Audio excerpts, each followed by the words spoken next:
Wish you happy birthday to you all. இந்த June மாதம் 10ஆம் தேதி பிறந்த நாள் கொண்டாடுகிற உங்கள் யாவருக்கும் ஆண்டவராகிய இயேசு கிறிஸ்துவின் உயிர்த்தெழுந்த நாமத்தினாலே இனிய பிறந்த நாள் வாழ்த்துக்களை நான் தெரிவித்துக் கொள்கிறேன். தேவனாகிய கர்த்தர் தாமே உங்களை நிறைவாய் ஆசீர்வதிப்பாராக. நம்ம கண்களை மூடி நாம் செபிக்க போறோம். இந்த ஜூன் மாதம் 10ஆம் தேதியில தமிழ்நாட்டுல, இந்தியாவில், உலகம் முழுதும் பிறந்த நாள் கொண்டாடுகிற எல்லாருடைய ஆசீர்வாதத்திற்காக நாம் செபிக்கலாமா? இரக்கத்தில் ஐஸ்வர்யம் படைத்த அன்பின் பரலோக தகப்பனே, இந்த நாளில கூட அப்பா, அந்த ஜூன் மாதம் 10ஆம் தேதியில அப்பா, தமிழ்நாட்டுல, இந்தியாவில, உலகம் முழுதும் அப்பா, உடைய பிள்ளைகள் யாராவது எந்தெந்த இடத்துல இருந்து இந்த பிறந்த நாளை கொண்டாடி கொண்டிருக்கிறார்களோ அவருடைய சிரசின் மீது உடைய கரங்களை வைத்து தொட்டு நீங்க ஆசீர்வதிங்க ஆண்டவரே. இயேசு கிறிஸ்துவின் நாமத்தில் சம்பூர்ணமாய் ஆசீர்வதிங்க அப்பா.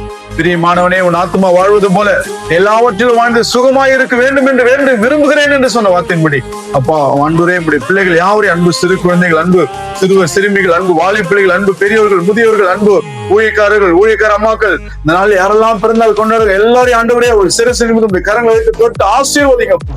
வாழ்ந்திருக்கட்டும், சுகித்திருக்கட்டும், நன்மை கிருபை தொடரட்டும். இந்த புதிய ஆண்டிலே புதிய காரியங்களை செய்து அவளை ஆசீர்வதிக்கும்படி நாங்கள் செபிக்கிறோம். நல்ல தெய்வீக சுக பலன் ஆரோக்கியத்தை கட்டளைவீராக ராஜா.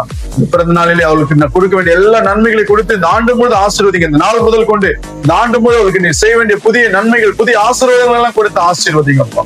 புதிய மகிமை எல்லாம் செலுத்தி மீட்பர் இயேசு கிறிஸ்துவின் நாமத்தில் செபிக்கிறோம் பிதாவே. Amen, amen. Wish you happy birthday to you all once again. Many more returns of the day. God bless you. God bless you. God bless you.